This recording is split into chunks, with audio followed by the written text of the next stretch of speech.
Will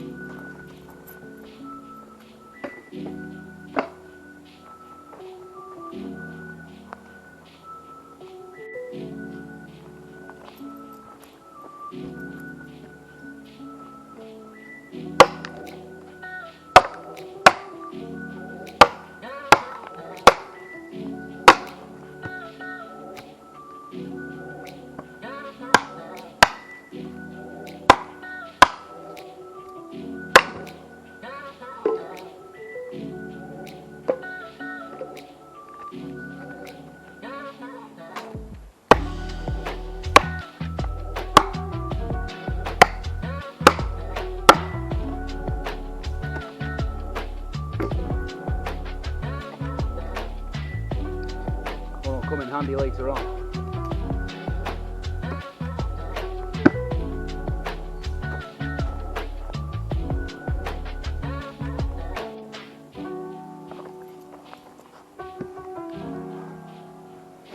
Right then, so as I said earlier, got all our fuel now. Don't need a great deal of it. We're not having a massive fire today. So got the fuel that we need, and as I said earlier on when I picked up one of the branches, and I said this thing and things like this are going to come in very handy later on. Well, this is the point where they're going to come in handy, because your next phase, now you've got all your actual big burning wood, is you want your smaller stuff that's going to catch fire to light this big stuff. So this isn't going to be your smallest small stuff, this is your mid-range, your sort of stuff you're going to put on after all your tinder and your kindling's gone up. Now it is summer right now where I am in the sunny Staffordshire moorlands, so you could just gather it up from larch trees. There's lots of larch dead lying around, really skinny branches that are very, very useful for lighting fires. But what I'm going to do is show you what I always do in winter, because anything that's around on the floor winter time is usually going to be pretty wet, and if it's wet it's pretty useless. So what I like to do is I'll pretty much get everything I need out of one tree. So I'm going to split my sticks out of another piece of wood. This is what's come off the dead standing, so I know that this is dry. So I'm just going to press my axe against it like that, all nice and tight, nice and safe, no fingers in the way, no guesswork, and then just literally bring it down onto the log. Within a few strikes it starts to open up. Turn it over, put the axe on the other side there, let him have it again.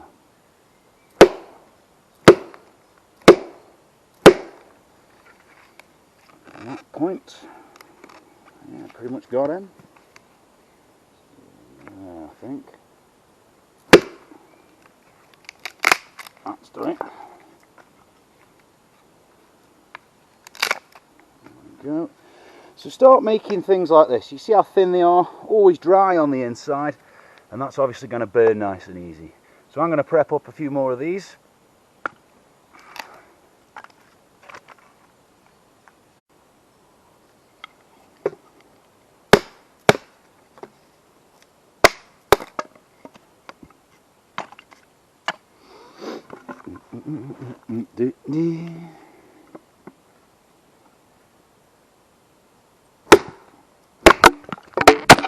Oh, knock my camera off.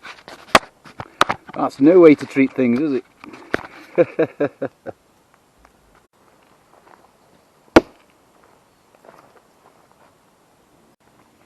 Okay, so we've got quite a good pile of split sticks here, and like I said, focusing on it more like a winter firelighting idea here, just because obviously if it works in winter it'll work in summer. So I've made these split sticks out of what I know is dead standing dry wood.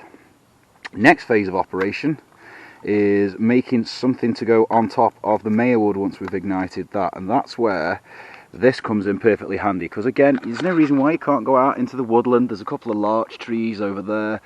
Perfectly excellent idea to get larch branches and things like that. They will light perfectly fine, but I know that it rained a couple of days ago and the woods are pretty damp today.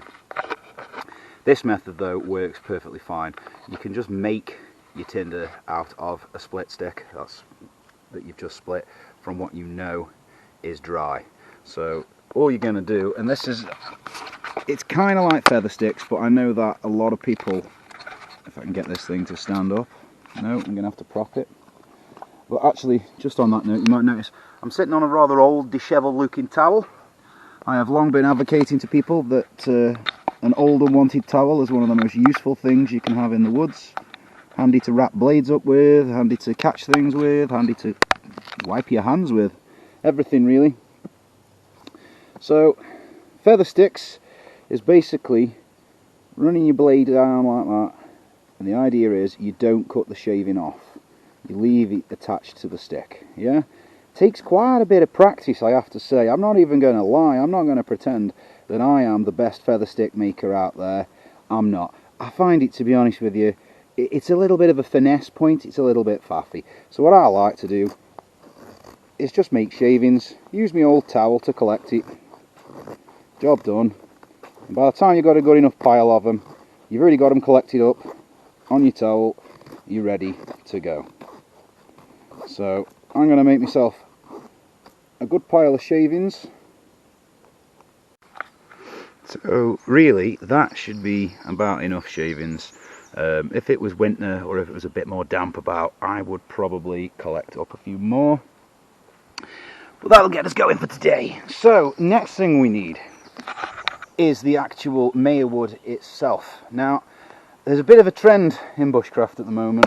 People just buying everything that they need, and you know, in some places I understand, because I've always said about like lighters. People have always had this discussion with me, lighters in bushcraft. I personally have no problem with lighters in bushcraft, simply because ferro rods, they're made of a material called ferrocerium. It's a man-made material. You're not going to find that growing in the trees, and your lighters, if they're a sparky one, that's ferrocerium anyway.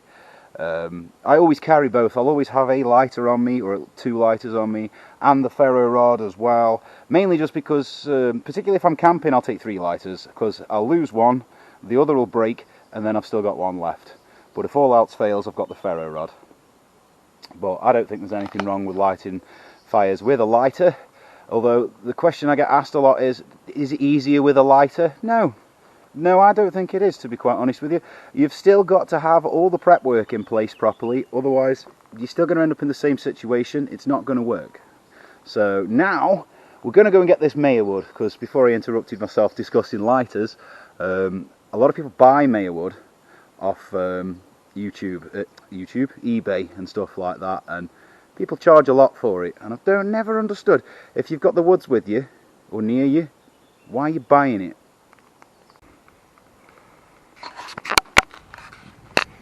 So this is why I don't understand why people are buying Maya wood.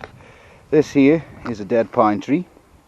As you can see, it's been dead for quite some time and is possibly useless for pretty much anything, given just how dead it is. With the exception of all these little branches that grow out of the sides of it. This being one there, like a horn. Now that might not look like much right now, but it is in fact Maya wood, or fat wood as a lot of people call it. You can tell quite clearly that that's what it is as well. Look at the colour there. Really dark, rich reds, and it smells proper resinous as well. Yeah, you can smell it. It's like literally like pine disinfectant. It's like walking into your mum's house just after she's cleaned the kitchen. Ah, lovely. Now we're going to get this prepped up, and I'll show you exactly what I mean about, it doesn't look like much now, but it is the Maya wood. So here's that lovely piece of stuff that I cleaned off that tree a moment ago. Just take that bottom off. Oh, lovely. Now I'm just going to clean all this stuff off it there. It looks kind of like a wasp nest or something. Bit tricky. Try not to take your fingertips off. Already you can see the colour of the resin opening up in it. Look at that beautiful cherry red.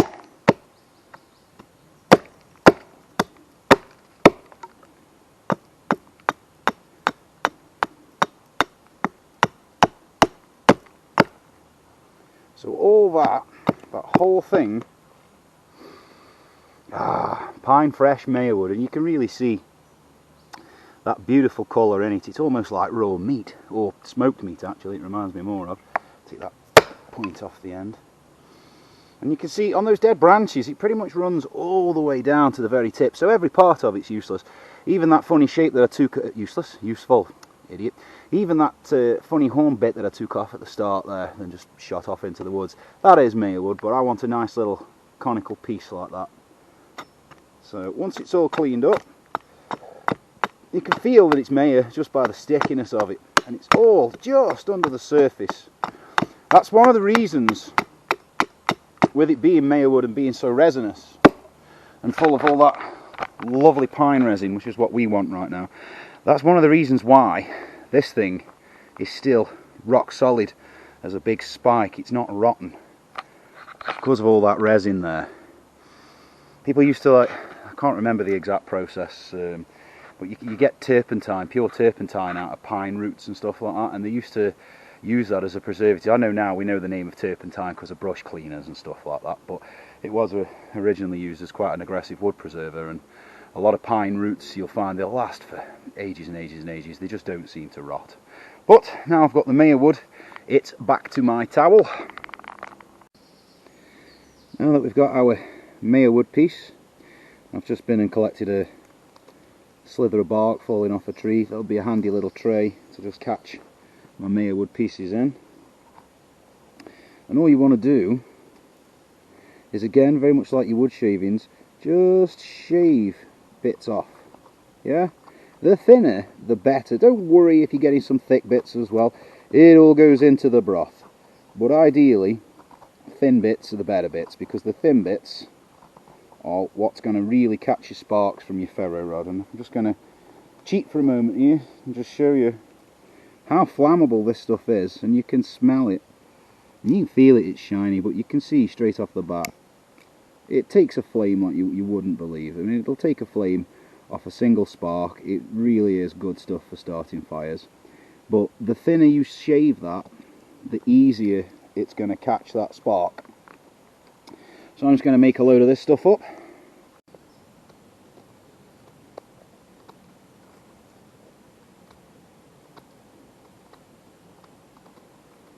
These really thin little swirls, now they will catch real easy.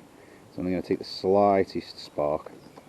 Usually I get it on the first spark, but because I'm doing this video today, it's probably going to take me about 12 or 13 attempts. That's usually the way things go. So you see how I'm utilising that ever useful thing, the towel? Just chuck it on the floor so I don't kneel on anything. This fire pit's used a lot before. It's been used by a lot of people before as well, so there's probably glass in it and things like that. So organisation is the key really here. You can see I've got my shavings ready, the smallest of my split sticks ready from what I split earlier, and then the larger split sticks, and that's what's going to ignite the actual fuel when I get to it. And with the ferro rod, when you're lighting your Mayor wood, a lot of people you see, they'll be doing that, knife down, like that, to spark it. Problem there is, one slip up, you slap straight into your pile disappears, goes everywhere, you're starting again. The best way to do it is to get a good solid grip on that edge, on the back of your knife blade, and pull the ferro rod backwards off it. And that'll try and get you to land those sparks onto that, which is the crucial bit. And if anybody's ever tried with the actual proper old school flint and steel method, you'll know how hard that really is. There we go. First hit. So at this point, it's going to introduce more of that Mayor wood into that flame. Let it get burning without choking it. And from there, those shavings that you made earlier, straight on top of the pile. Don't smother it, try and place it just to one side. Let that catch in a bit. While it is doing, I'll pick up all my other little bits.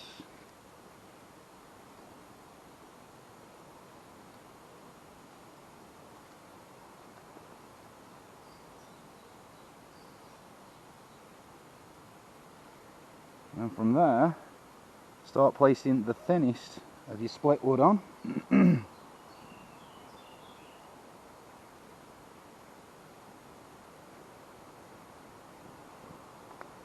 The thinner bits, obviously, because that's the bit that's going to burn faster. That's going to catch a lot easier.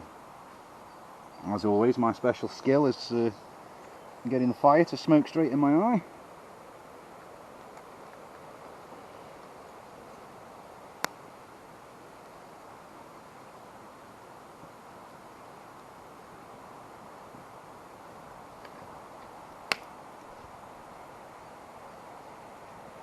So you can see here exactly how having that split wood, if it was a wet environment, that split wood would make all the difference. If you're trying to find things that are just lying around on the woodland floor, that's all going to be soaking wet, and this crucial point when you've just done all the bulk of the work, that's when it's really going to let you down.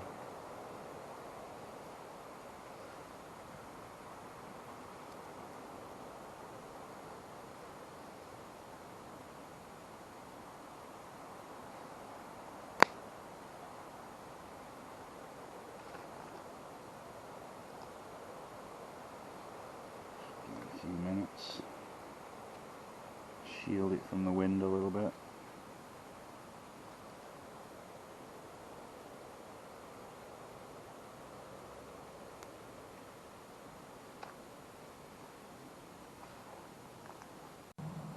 Now that my thin split wood's on fire relatively nicely, I'm going to put my thicker stuff on. Again though, I'm going to be starting with the thinner versions of that. The finished bits that we've got. Just place them on. And at this point, really, it should start just taking care of itself.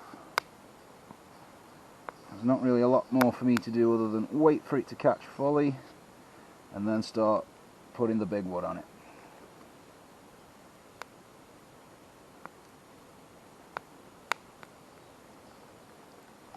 I always tend to make a little too much when I'm processing stuff, which is a good thing really, because too much is a lot better than not enough. You start getting into the habit of limiting how much you make for yourself. If something goes wrong and you haven't got enough, again you're back to square one, and that's the problem. You know, you don't want to have started this, got to the point where you've got a fire off going, it goes out on you, and then you have to start doing it all over again, particularly if you're in wet weather. I mean, it's alright now if you're just going out for a camp, you're perhaps not that stressed, you think, oh well, it's gone out, I'll just start again. But obviously if you're talking survival, bad weather, maybe you're a bit cold, you're risking hypothermia, that's where you're in danger there. Doing it right the first time will save you so much trouble. So those are starting to burn in now. Beautiful. What I always like to do is have a large log front and back of my fires. At the start of it, it acts like a windshield, but then later on, when your fire starts really burning, it acts as a hearth. Keeps it where you want to. Now, a lot of people want to put rocks around fires, but you've got to be very careful of the rocks that you choose. Some rocks, particularly glassy rocks or very heavily porous rocks, they explode. And I've seen it happen, and they do go with quite some force. So once you know it's burning, this is a great time to start getting other woods around it, particularly if they might be just a little bit damp. Get them heating up, get them drying out as soon as you can.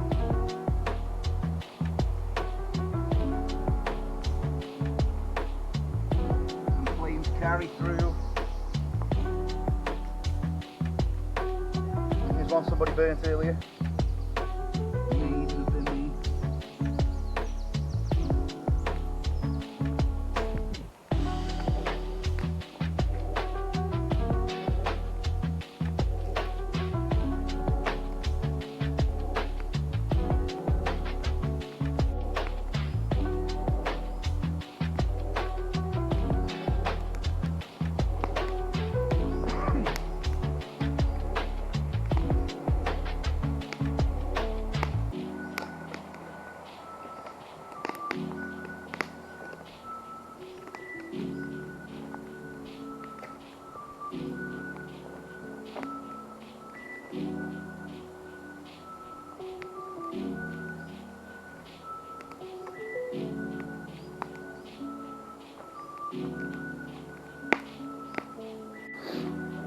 So, another favourite for ferro rod fire is birch bark, especially when it's on a tree like this. And you can see how it's already look, ready for you. All you got to do is peel it off, and it comes out and it already gives you all these lovely little shavings to work with, so you don't have to do much effort for this. Not like the Mayer wood where you've got to shave it all up. This is already in those shavings for you. Nice and simple, and you're not doing the tree any harm by peeling it like this, bug, at all, to be fair. Birch trees shed their outer layers pretty much every year, particularly the young ones. If you see the young silver birch wherever they're planted, they will literally shed it in great sheets that will come off like paper.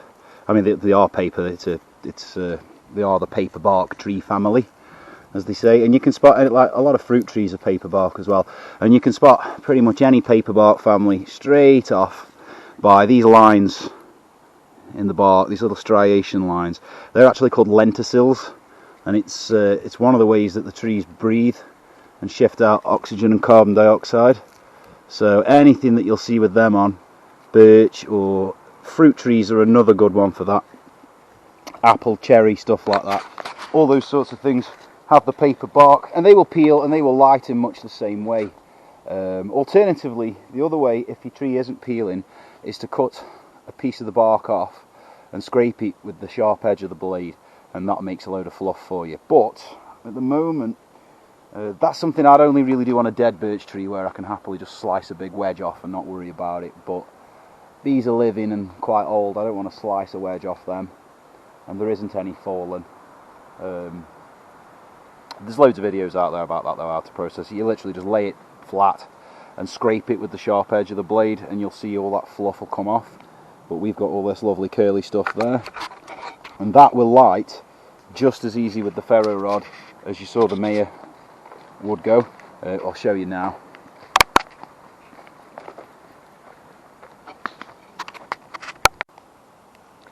So if I can catch it in between wind gusts, because that is always the problem, wind with something like this, because you'll collect all this and then the wind just wants to steal it for you. Same again, try to pull the rod up through the knife.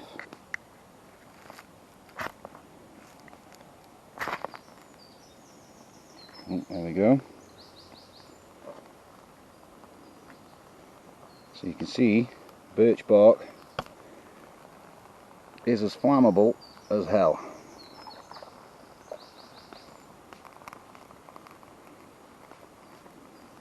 Lovely. And that would be, I'm just shielding it from the wind, but that would be the point where your wood shavings would go on, and then up through your next phases of fire. But to be fair, I mean, the ferro rods, it's more the actual physical skill of striking the thing and getting it where you want to. They will set fire to a whole host of different things. Dry grasses and stuff like that, they'll spark them up pretty much anyway without you having to do much prep work. Just try not to melt the camera. But you can see that, and it's such a magical smell from burning birch. You know, I read somewhere that apparently Vikings after battles would exclusively burn birch trees because the oil in the birch bark, when it burns, contains a very powerful antidepressant apparently. So, and there's a lot of spiritual meanings with birch trees, and we won't go into that today, but, and that's your birch bark. Wonderful stuff. Although, saying that about the birch bark, as I said about pretty much most things will light from a ferro rod. If there is anybody in your group that smokes, smokers are quite good bushcrafters in a sense, because they've always got a lighter handy, and if they use rolling tobacco, they'll always have papers, and papers, cigarette papers themselves, in a pinch, will themselves ignite from a ferro rod. Pretty rapid, although to be fair, so will tissue paper. And then of course you've got all your old favourites, char cloth and that sort of stuff. But yeah, that's another thing, because I did say earlier about people paying a fortune on YouTube, eBay for Mayer wood and stuff. don't be conned into spending a lot of money on a ferro rod. These, the ones I use, they are on eBay. They're £3, £4, £5 a piece. Very basic, just comes with a hole so you can fasten a lanyard to it. You don't need anything fancy. They're out there, you can spend a lot of money on them. Ferrocerium, the material, it's all the same stuff. Sometimes what you will find when you buy one is they'll be a little hard to spark at first, and that's because this black layer that's on them is kind of like an anodizing paint to protect them. They are fairly waterproof, there's no harm in getting them wet as long as you dry them. The problem is if you leave them wet for a long period of time, they then go all crusty and they stop working. So once you've got that layer off, and like I say, this was a cheap one, it was like £3. Once you've got that layer off, it becomes fairly reliable, and it will drop really decent sparks down. And I've been asked many times, what's the difference between a ferro rod and flint and steel? Well, flint being a natural material, the sparks that you get off that, they always tend to be a little bit red in colour. So colour is a great indication of heat, and how much heat, sorry, that was a bit jerky, how much heat you're actually getting out of it as per the colour. So if you're using a flint and steel, you can see straight away they're kind of red, just like, say, the end of a cigarette or a barbecue coal. They're going to be around the 600 degrees Celsius mark. So the problem with the flint and steel is you've got to use very specific materials to catch that spark, because it's such a low temperature spark. Whereas with the ferro rod, as you see on them when they spark, they are bright white yellow. They are well over 1,000 degrees. It's probably more like 15, 16. Notice everywhere I go, smoke finds me. 15, 1600 degrees or something like that. I get asked a lot as well, can you burn yourself with them? Yeah, you can, yeah. Not majorly bad though. The sparks are very hot, but they lack mass. So that heat's only there for a little while, a fraction of a second. Very much, look at that, Luke. Put fuel on it, moved out of the way, straight away. Smoke's following me again. But very much like a sparkler, a fireworks sparkler when you were a kid. Or, I don't know, you might not be a kid, you might still play with them now. Nothing wrong with that. Them sparks themselves, they're all bright and yellow or white. They themselves, they are like over 1,000 degrees. But again, they don't burn you when they touch you because they don't have any mass. So as soon as they contact your skin, they pretty much just lose all their heat anyway and cool down. Very similar with a ferro rod. You'll feel a burn like you've got, but it won't really do any major damage. But I'm not saying you should stand there and try and set yourself aflame with one to prove a point. If you're gonna try, you will obviously pick up a burn. It's amazing what you can achieve when you try. So got quite a good head of flame going on this now. It's picking up there. My main fuel wood has engaged. It's all burning away, which is lovely. And like I said, when we started, I didn't really bother collecting too much because I'm only doing this to show you. I'm not camping here today. Unfortunately, I wish I was. I do this to myself every time. Every time I come out, I'll come out and have a little bushcraft faffery, and then I'll be like, damn it, should have brought the hammock and a trout. But I'll do that in another video. We'll get the hammock out and we'll get a trout, and I'll show you about cooking a trout. And here's a stick randomly on the floor, clearly from the pine variety, and I'm pretty sure, as small as it is, there's not much present right there. But if I open that up in the middle, I'm pretty sure that that would be fairly Mayer woodish, or at least enough to light a fire. So let's test that theory. Let's reseat the camera over there and open it up. Right, let's have a look if it does, or if I'm talking a right load of nonsense. Although, to be honest with you, I'm not going to lie, if I am talking a load of nonsense here, you guys aren't going to see it because I'm just going to edit it out. Oh no, there we go, Luke, straight away. So this was a much thinner pine stick than I collected earlier. This was just lay on the floor as well from where someone else has been tiddling around with it. And you can see right in at the bottom there. Tasty Mayer wood straight away. So all of those shavings, lovely. Not a lot because it is a smaller stick, but enough to light a fire with. And a friend of mine who I do a lot of fires with, he's a big advocate of when we do axe work, for your shavings, not your shavings, sorry, after you've used your shavings for your dry sticks that you're going to put on, he likes to collect up your axe chunks like that, and it does work really, really, really well. The only thing is these ones won't, because these have been here for a few days now and they've been rained on and they're wet. But when if you're doing a lot of axe work, all of that wood that flies out as you're chopping away makes actually for really good fire starting material, which makes sense as well, because it's coming from the inside of the log. That's where it's going to be dry, that's where the rain can't get at it, particularly pine. Although pine is a funny one for me, considering it is a softwood. It doesn't like being chopped up with an axe. It's quite bouncy, it does get quite rubbery, but it does make for a lovely bright fire, especially for cooking. It's really good.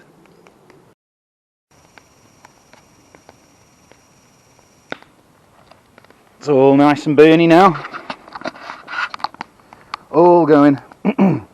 Usually I'd make a fire quite a bit longer than that. Well, not this time of year. I mean, when I'm out, I come out a lot in winter. For me, the season doesn't close. I really like winter camps. I don't know why. I think it's just because it's colder. You appreciate the fire more. Plus, I like making big tent structures out of bashers. I call it basher city. I really love doing that. Hopefully I'll be able to pretty soon. I haven't got any real videos of that, to be fair. It's just a great opportunity to make some more. I'll show you Basher City. I'll make this big square medieval looking tent thing. Beautiful. But there we go. A nice, easily done fire. And as I said, we are looking at it from that winter perspective. So you're literally, it is, in my opinion, it's easier to make all your ingredients from pretty much one tree. Your wood shavings, your first light stuff, your split sticks. And then you've got nothing to worry about. A lot of people, they'll go roaming around the woodlands collecting up sticks, and like when you tell the kids to go get you some firewood, and they'll just pick up any stick they see, and it's usually absolutely sodden. And here they go, thank you, cheers, lovely, nice and dry that, thanks. But it's a lot easier. I know it's not quicker. But the thing with fire is, anyone who's good at lighting fires will tell you, it ain't about rushing. I don't know if you've ever had a fire lighting competition with people, but you do that and 3 or 4 people, they'll get a fire going. Looks like they've got it going. Again, smoke in the face. A little while later, their fire will have gone out and you still haven't finished prepping. And by the time you have finished your prep work, you put one flame to it, beautiful. You've got fire, all good as gold. So there she is. Nice, another little shot on there. Look at it. So I'm going to stay here, let it burn for a bit, just enjoy myself in the woods. But as far as you guys are concerned, that is me out.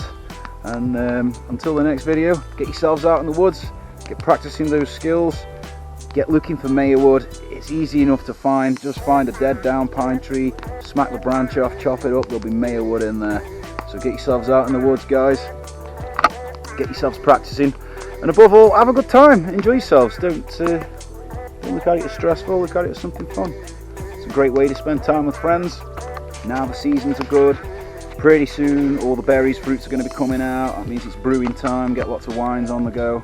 That's always a good time. And hopefully I will see you in the next video real soon.